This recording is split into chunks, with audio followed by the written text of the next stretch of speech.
I'm Genoveva Umeh, and I'm a Nolly Icon.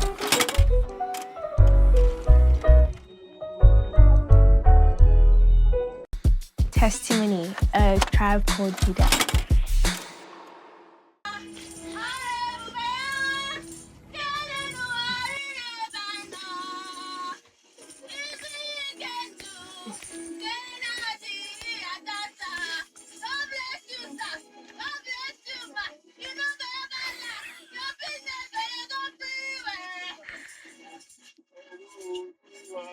I don't know. Testimony was like a challenge that I've always kind of been looking for. I'd done like films where the characters like she's come from abroad, so like it was easier to like kind of lean into those characters. But Testy Baby was from the streets, she's part of the community. She spoke pidgin. So it was like, Atifike was like, you gonna do this? You gonna do this? And I was like, I'm gonna do this.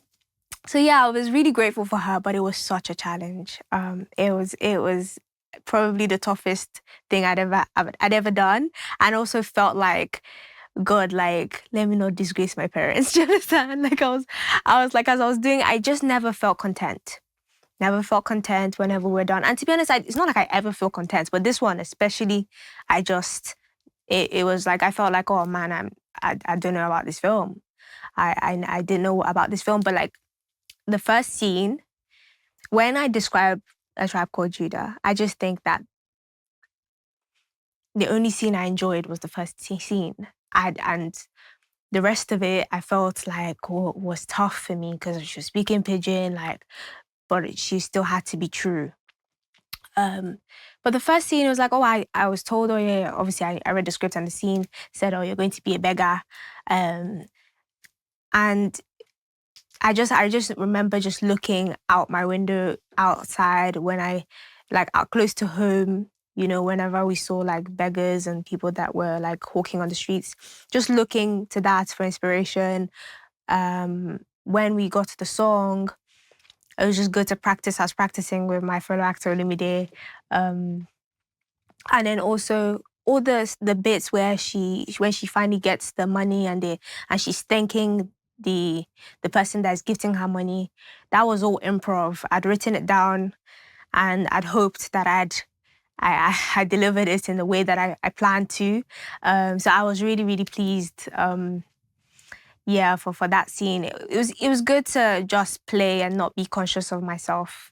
But man, I loved her outfits. I love her outfits. I loved her earrings. Like, I like the mohawk and how like cunning she is. She's just a hustler, man. She was just a hustler that was in love. I don't think that she has a family of her own. I mean, in my head and the way that I prepped her, I don't think that she had a close-knit family.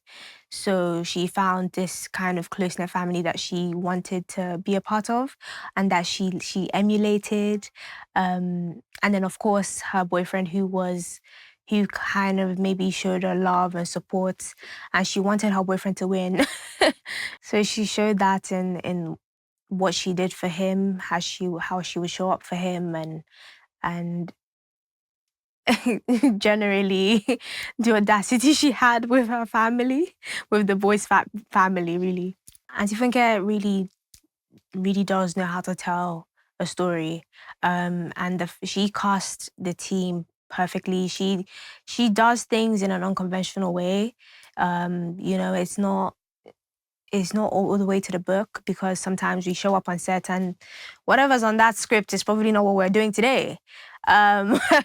But she knew what she had a vision, and as long as you keyed in with her and you leaned in, you'd be pleased with the end product, to be honest. I loved the camaraderie between the brothers, but that's because that was the real camaraderie in the house, because we camped. She camped us in a location, so they got to experience each other. We got to, to just experience each other and then play. I think everybody also just kind of loved the characters that they played, and you could tell because everyone just kind of embodied their characters so easily. I like how normal the dialogue was. Like the lingo, Nigerian lingo was there. Like there are moments that you're just laughing your ass out, like just lam out like many times. And I enjoyed that. Like I really liked the Tribe Called Judah.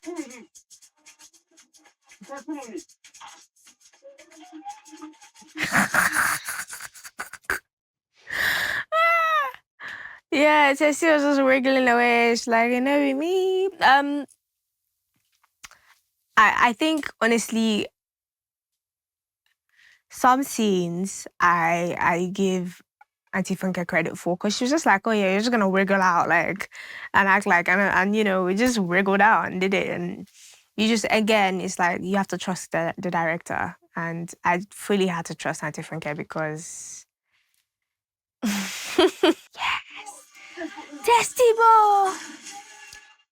Oh no. I know. It's my scene. I love this scene. Yeah, I love that she, you know, people what's interesting is watching it with the audience in the cinema and their reaction is like everyone's like, it's testimony. Like anytime something bad is happening, they're like, it's that girl, it's testimony, it's testimony.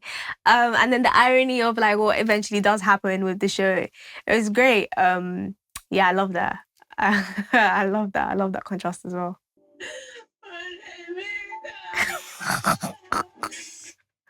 Auntie Funke is very big on like improvisation. So some directors, you know, are happy for you to maybe stick to the script and maybe add a couple of things that make it yours. But with that scene, yes, there was the script, but then there was like, you know, we're gonna park this to the side. And then Auntie Funke would like sort of direct in a way that you have a vision of like every beat.